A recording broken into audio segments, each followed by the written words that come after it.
Two men, two worlds, one room. One was the king of rock and roll, the man who started America's cultural revolution with his stage costumes, hip movements, and millions of screaming fans. The other was the 37th President of the United States, cold, calculating, paranoid, a leader raised in the darkest corridors of politics. Elvis Presley and Richard Nixon should have had nothing in common. Even being in the same room seemed illogical. But on December 21st, 1970, in the Oval Office, this impossible encounter actually happened. Elvis talked about the dangers of communism, the fight against drugs, and how the Beatles were a threat to America. Nixon considered giving Elvis a federal narcotics agent badge and nearly approved this absurd request. The photograph taken during this 2-hour meeting would become the most requested photograph in the National Archives. But what was actually discussed in that room remained secret for years. So what really happened in that room that day? Why did Elvis want to become a federal agent? And did this meeting reveal what was going on in Nixon's mind just 3 years before the Watergate scandal? This channel brings you the untold stories of the Golden Era. If you want to discover the unknown side of Elvis and history's strangest moments, don't forget to subscribe and turn on notifications. A Letter and a Crazy Plan, Saturday night, December 19th, 1970. Elvis Presley sat in his bedroom at Graceland, writing a letter by hand. Around him were prescription pill bottles, a half-eaten sandwich, and a news program playing silently on the television. Priscilla wasn't home that night. The coldness between them had become impossible to hide, and their marriage was in its final days. Elvis was alone, feeling purposeless, and an idea that had been forming in his mind over the past few weeks was turning into a concrete plan, becoming a federal agent.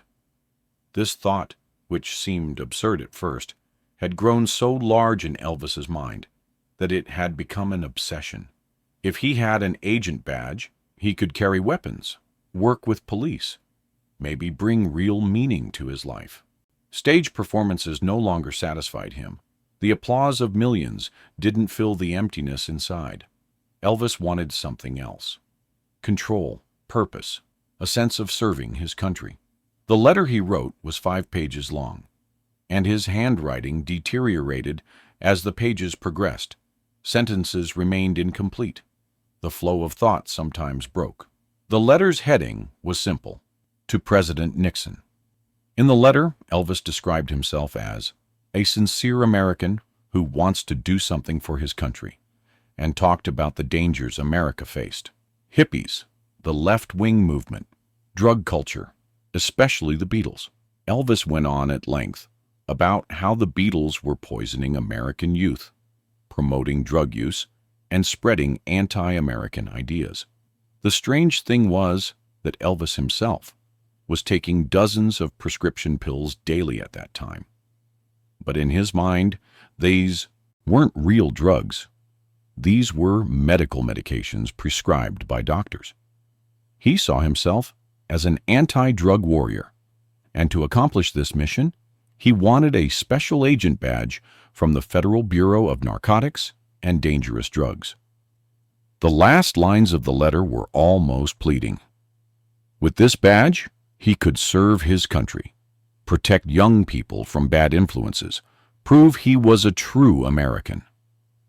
When Elvis finished the letter, it was past midnight. Under normal circumstances, such a letter would be written and forgotten, dismissed the next morning as a foolish late-night thought. But there were no normal circumstances in Elvis Presley's life, and the decision he made that night was completely impulsive and reckless. He packed a suitcase, put $1,000 cash in his wallet, along with his guns and medications. Then he picked up the phone and called 2 friends, Jerry Schilling and Sonny West, men Elvis trusted and part of his ever-present security team. He told them to come to the Memphis airport. They were flying to Washington. His friends didn't question it. They were used to Elvis's spontaneous decisions. But there was something strange this time. The urgency and determination in Elvis's voice was different from before. At 2 in the morning on Saturday, 3 men were at Memphis Airport waiting for the first flight. Elvis wore a purple velvet suit, a giant gold belt buckle, a high-collared shirt, and sunglasses. His appearance resembled a colorful character from a Las Vegas casino more than a rock star. But nobody looked at him twice, because Elvis was always like this. Strange, flashy, unpredictable. The plane landed in Los Angeles at 6. Elvis changed his plans there. Before going to Washington, they would visit his old friend, Jerry Schilling's family in Beverly Hills. But the visit was short because Elvis was impatient, burning with desire to reach the White House. They boarded an American Airlines flight from Los Angeles and headed to the East Coast. During the flight, Elvis constantly reread his letter, reviewing his sentences, thinking about changing some parts, but ultimately leaving it as it was. His friends were asking questions. Do you really expect to meet with the president? Do you have an appointment? There's no way you can just walk into the White House. Elvis only smiled in response. You'll see, it will happen. His inner conviction was unshakable, as if he was certain the universe was pushing him toward this meeting. The truth was, Elvis Presley was completely lost that weekend, in a state of mind that was out of control, and nobody could stop him. When they arrived in Washington on Sunday morning, Elvis checked into a hotel room and realized something. He didn't have enough cash with him. The night's expenses, plane tickets, and other costs had depleted the $1,000 in his wallet, and now he needed money before going to the White House. Strangely, in Elvis's mind, this wasn't a problem, because he was Elvis Presley and could always find a solution.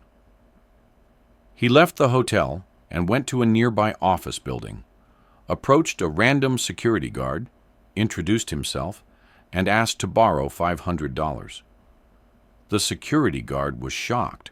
Was this really Elvis Presley? And was he really asking for money? But Elvis's complete sincerity and famous smile worked. The man pulled out his wallet and gave Elvis whatever he had. In return, Elvis gave him Graceland's phone number and said, "Call me, I'll pay you back." This strange encounter was just one example of the chaotic mental state Elvis was in that weekend. The line between logic and reality had blurred. A king at the White House gate. Monday morning, December 21st, 1970, around 8 o'clock, Elvis Presley arrived at the White House's northwest gate in a taxi. He had put on a black cape over his purple velvet suit, wore a pearl necklace around his neck, heavy gold bracelets on his wrist, and a huge ring on his finger. His appearance resembled someone escaped from a costume party more than a superstar, but Elvis wanted to create exactly this effect. When he approached the security guards, he handed over his 5-page handwritten letter and said in a calm voice, "Could you deliver this letter to President Nixon?" The guards immediately recognized Elvis Presley. It was impossible not to, but they didn't know what to do. Celebrities showing up at the White House gate without appointments had happened before. They were usually politely turned away. But there was something about Elvis, an urgency, a determination, and the letter itself was interesting, 5 pages handwritten, with "To President Nixon" at the top. The security guards took the letter and passed it inside. Elvis waited outside, impatient but hopeful. What was going through his mind at that moment? Did he really believe he could meet with the president? Or was this a last-ditch effort? About 15 minutes later, a White House staffer came outside and invited Elvis in. The letter had reached the right hands, and now senior management was deciding what to do. Elvis was taken to a waiting room where he smoked and paced, while upstairs, White House personnel were having an emergency meeting. The president's chief advisors, H.R. Haldeman and John Ehrlichman, had read Elvis's letter and were astonished. The letter was both absurd and strangely sincere. Elvis was clearly talking about a serious issue, but his request was ridiculous: a federal narcotics agent badge. The advisors initially considered rejecting this meeting. Nixon had important things on his agenda. The Vietnam War was ongoing. There were economic problems, and there was no logic in the president wasting time with a rock star. But then someone made a very smart point.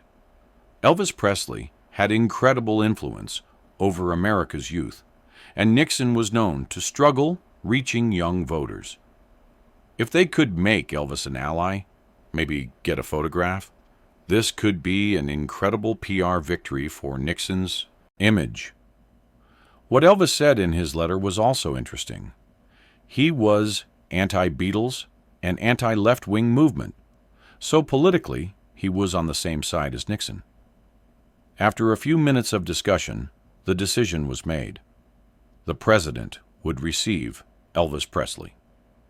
The meeting was scheduled for noon, just 15 minutes, a brief introduction, a few photos, and Elvis would be politely sent on his way. But what the White House administration didn't know was that Elvis Presley wasn't someone who would settle for 15 minutes. At noon, Elvis stood at the door of the Oval Office. Before entering, he took a deep breath, straightened his shoulders, and put on that famous Elvis smile. When the door opened, Richard Nixon stood up and extended his hand. When the two men shook hands, one of the strangest, most absurd, and most inexplicable political meetings in modern American history had officially begun. Nixon was short, slightly hunched, in a suit, the politician.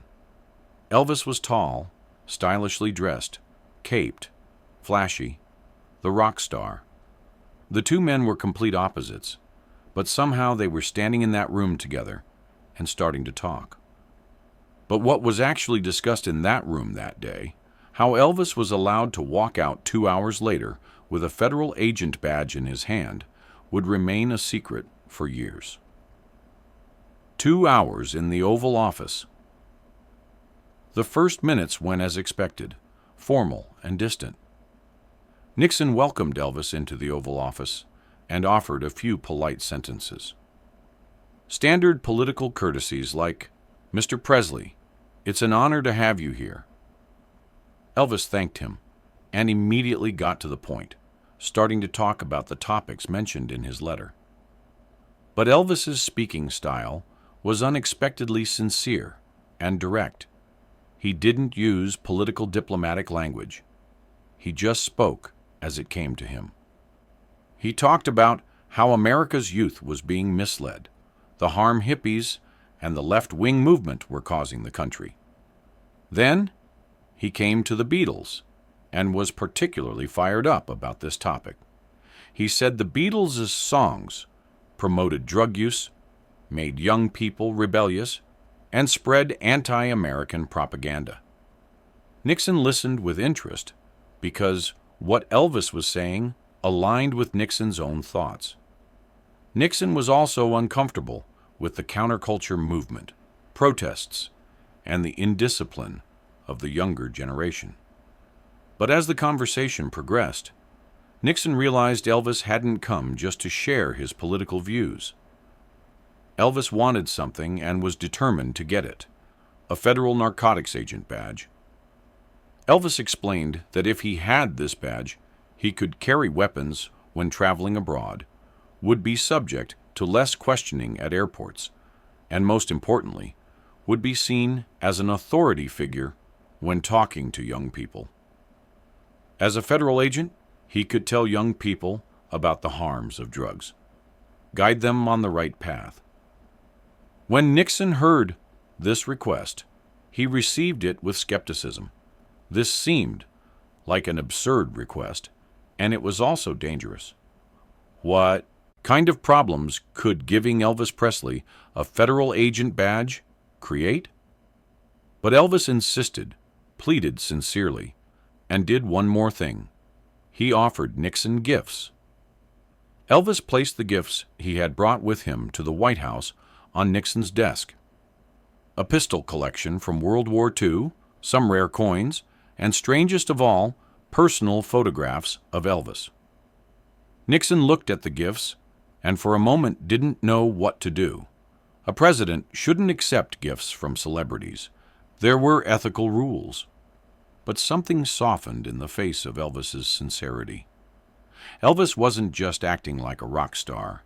He seemed like a citizen who genuinely wanted to serve his country. Nixon looked at his advisors, seeking silent approval. The advisors looked concerned, but also knew how valuable this meeting could be for Nixon's image. Photographs of Elvis Presley supporting the president were a golden opportunity for Nixon to reach young voters. 15 minutes had been planned, but now 30 minutes had passed and Elvis was still talking. He shared his thoughts about the Vietnam War, expressed his support for the troops, emphasized the danger of communism. Nixon was gradually feeling more comfortable. Elvis's political views were unexpectedly conservative and aligned with Nixon's policies. Maybe Elvis Presley wasn't the dangerous rock star he was thought to be. Maybe he really was a patriotic American. When the conversation reached an hour, Nixon finally made a decision about the badge. He told his advisors to contact the Federal Bureau of Narcotics and Dangerous Drugs to ask if a special agent badge could be prepared for Elvis Presley. This decision was completely illogical. No procedures were being followed. It was just the president's personal request. But Nixon at that moment thought it was right to give Elvis something he cared about so much. The response from Bureau officials came within a few minutes.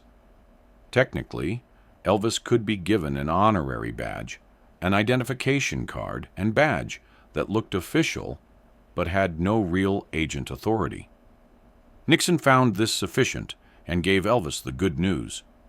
Elvis's face lit up, filled with childlike joy, and in a spontaneous move, he hugged Nixon to thank him.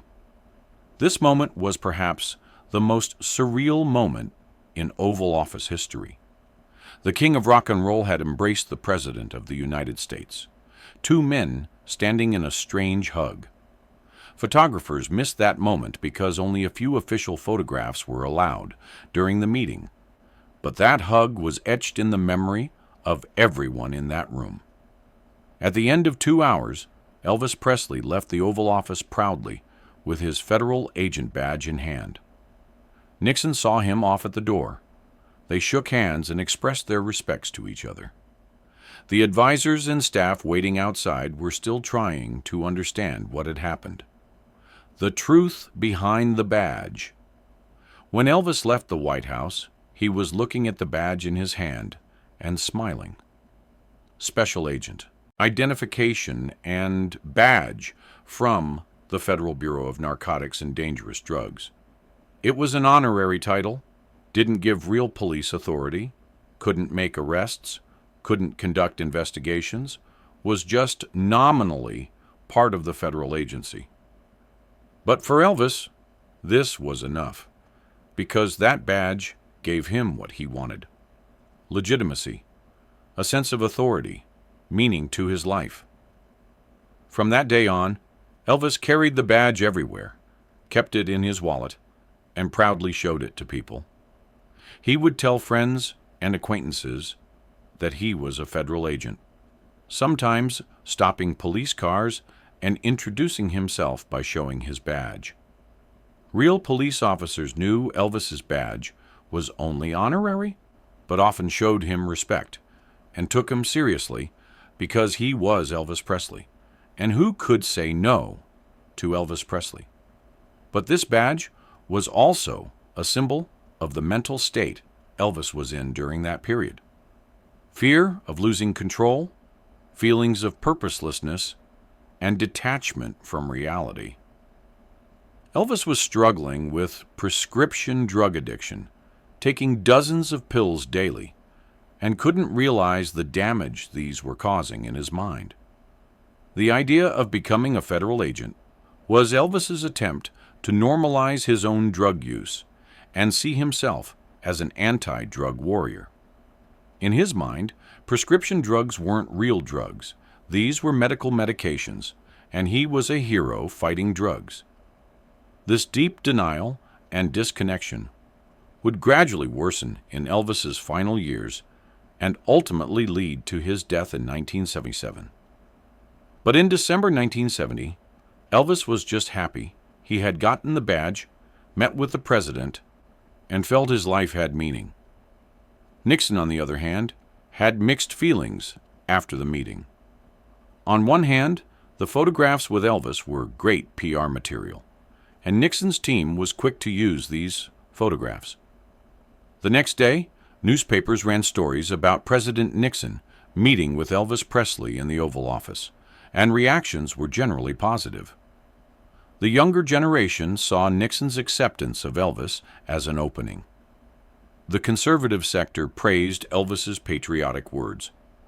Nixon's advisors thought this meeting was a political success. But on the other hand, Nixon was privately concerned. The decision to give Elvis a federal badge had violated procedures, and if this matter leaked to the press, he could face criticism. Also, Elvis's mental state had disturbed Nixon. During the conversation, he had noticed that Elvis sometimes made illogical connections. His thoughts occasionally scattered. Could this man really represent a federal agent? However, Nixon's concerns were never shared with the public. The meeting was entered into official records as a brief note. The president received Mr. Elvis Presley, exchanged views on the anti-drug fight. What was exactly discussed in that room, what Elvis said, and Nixon's real thoughts remained secret for years. Only in 1988, when White House records were opened to the public, did the full details of that day emerge. Advisors' notes, the original of Elvis's letter, and notes taken during the meeting were released to the public. Only then did people understand for the first time how strange, how absurd, and how tragic that meeting was. Elvis Presley, America's most famous rock star, was asking the president for an anti-drug badge while he himself was heavily addicted to drugs. Nixon, just 3 years before the Watergate scandal, as a paranoid and control-obsessed leader, had accepted Elvis's request. Two men, two broken people, lying to each other in one room. The Beatles, communism, and paranoia. One of the topics discussed in the Oval Office that day was particularly striking. The Beatles. Elvis had presented Nixon with a long list of complaints about the Beatles and spoke passionately about this topic. He claimed that the Beatles' music encouraged young people to use drugs. Their songs contained anti-American messages, and the group were communist sympathizers. Nixon took these claims seriously because Nixon was also uncomfortable with the Beatles and rock music in general. In the late 1960s, the Beatles were indeed openly talking about LSD use. John Lennon was organizing protests against the Vietnam War, and the group's image was becoming increasingly rebellious and left-leaning. The Nixon administration saw John Lennon in particular as a potential threat and had the FBI follow Lennon. Elvis's hostility toward the Beatles stemmed from more personal reasons. In the mid-1960s, when the Beatles came to America, they had shaken Elvis's kingdom. The younger generation was now listening to the Beatles instead of Elvis, rushing to their concerts, and seeing them as new idols. Elvis couldn't digest this change, saw the Beatles as rivals, and harbored a secret resentment against them. When the Beatles visited Graceland in 1965, Elvis received them politely, but coldly. The meeting at the house that evening was tense. Elvis tried to give musical advice to the Beatles, while John Lennon made sarcastic comments. After that day, Elvis started speaking negatively about the Beatles and saying their music was dangerous. In his meeting with Nixon, Elvis transformed this personal resentment into a political argument. The Beatles weren't just making bad music. They were also attacking American values. Elvis positioned himself as a defender of traditional American values, conservative, patriotic, respectful of authority. This was a strange position because Elvis himself in the 1950s had done exactly what the Beatles did in the 1960s: incite youth, shock the older generation, start a cultural revolution. But now, Elvis wasn't that revolutionary young man. He was now an integrated, tired, conservative figure in the system. In criticizing the Beatles, he was actually rejecting his younger self. We don't know if Nixon noticed this irony, but meeting notes state that Nixon approved Elvis's Beatles criticism and said Mr. Presley's observations are very valuable. In this context, the meeting between Elvis and Nixon wasn't just a strange encounter between two famous figures. It was also a symbol of the American culture war. 1970. America was a deeply divided nation, conservatives supporting the Vietnam War versus protesters opposing it, the older generation clinging to traditional values versus the younger generation demanding freedom, Elvis Presley working within the system versus the Beatles challenging it. That day in the Oval Office, representatives of the old world had come together and tried to form an alliance against the new world. But the result was tragic because both men were fighting a war they couldn't win. Nixon would resign 3 years later. Due to the Watergate scandal, Elvis would die 7 years later from drug overdose. The Beatles, meanwhile, would continue to be remembered as the greatest group in music history. The story behind the photograph. The photograph taken in the Oval Office became the most requested photograph in the National Archives in later years. In the photograph, Elvis and Nixon are shaking hands, both looking at the camera and smiling.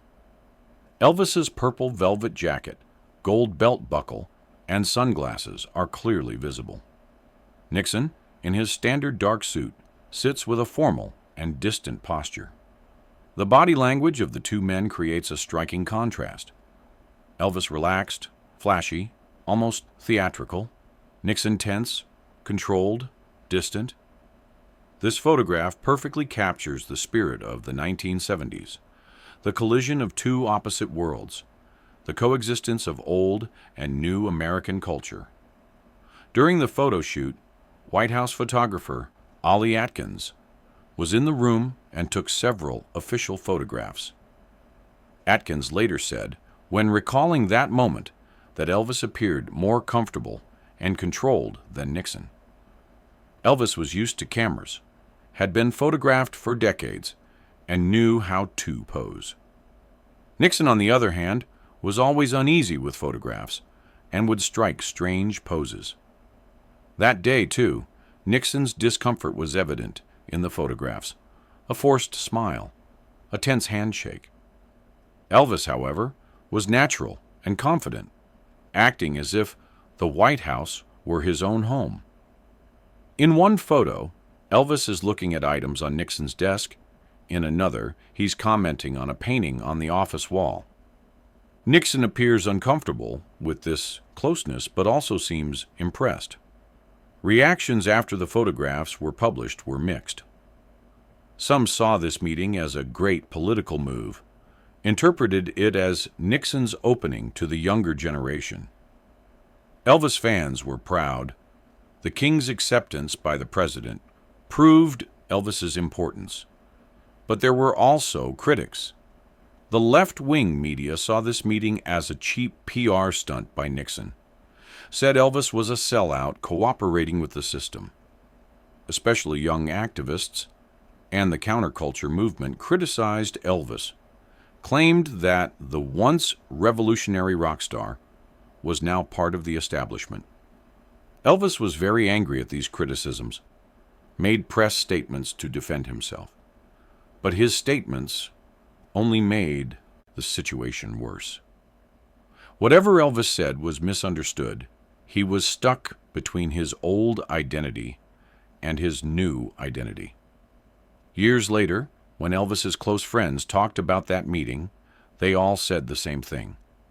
Elvis was very happy to get that badge. But at the same time, that meeting was a sign of Elvis's mental breakdown. The idea of wanting to become a federal agent was an indication that Elvis was detaching from reality, his need for control, and his identity crisis. Elvis was no longer happy being a rock star. He wanted to be something else, but didn't exactly know what. The badge gave him temporary satisfaction, but soon this wasn't enough either. The emptiness in Elvis's life had deepened too much to be filled by any badge, any title, any achievement. The meeting with Nixon was just the first of the desperate steps Elvis would take in his final 7 years. Afterwards, intersecting lines in two men's fates. After Elvis left the White House, his life didn't change as expected. The badge gave him nothing. It just became a symbolic object he carried in his wallet. Elvis's drug use didn't decrease. It increased instead. His marriage to Priscilla officially ended in 1973. The divorce deeply shook Elvis. Concert performances gradually worsened. When he came on stage, he sometimes forgot song lyrics, sometimes couldn't complete his sentences. The 1973 Aloha from Hawaii concert was successful, but behind the scenes, Elvis was collapsing. 1974 and 1975 were spent with hospital visits, excessive weight gain, and depression. In the summer of 1977, Elvis's health had reached critical levels, and on August 16, 1977, he was found dead in the bathroom at Graceland. The autopsy report detected 14 different drugs. The federal narcotics agent badge was in Elvis's wallet, an ironic symbol of his death. Nixon's fate was similarly tragic. In 1970, Nixon was preparing a campaign for re-election, and his future looked bright. In 1972, he was re-elected with an overwhelming majority. But that same year, a burglary at the Watergate Hotel at the Democratic Party headquarters would shake the Nixon administration. A 2-year investigation revealed that Nixon tried to cover up the incident, used listening devices, and violated laws. In August 1974, Nixon became the first president in American history to resign. In his resignation speech, Nixon appeared broken and defeated. The person who was once the most powerful man was now a disgraced leader. When Nixon died in 1994, his legacy remained controversial. A brilliant foreign policy president or the guilty leader of Watergate. The two men, Elvis and Nixon, when they met in the Oval Office in December 1970, came from different worlds, but would share similar fates. Both experienced loss of control. Both believed their own lies. Both ultimately fell tragically. Elvis saw himself as an anti-drug hero with his badge while drowning in drug addiction. Nixon saw himself above the law and was ultimately destroyed by laws. The meeting of the two men wasn't an attempt by two broken people to understand each other. It was a collision of two delusions. And that photograph, the most requested photograph in the National Archives, doesn't just show two famous men shaking hands. It also captures the end of an era, the final moment of a delusion. When we look at that photograph today, what do we see? Two men shaking hands, smiling. But there's an emptiness in their eyes. In Elvis's eyes, there's lostness. In Nixon's eyes, there's calculation. Both men felt powerful in that moment, but neither knew that this meeting was just an indication of their weaknesses. Elvis thought he gained something with the federal agent badge, but in reality he gained nothing. When Nixon took a photo with Elvis, he thought he won a PR victory, but in reality he just took another step closer to the collapse of his political career. Looking back at history, December 21st, 1970 might be seen as an insignificant day, but the meeting that took place in the Oval Office that day was one of the strangest, most absurd, and most tragic moments in American cultural history. Two worlds collided. Two men tried to understand each other, but in the end, both lost.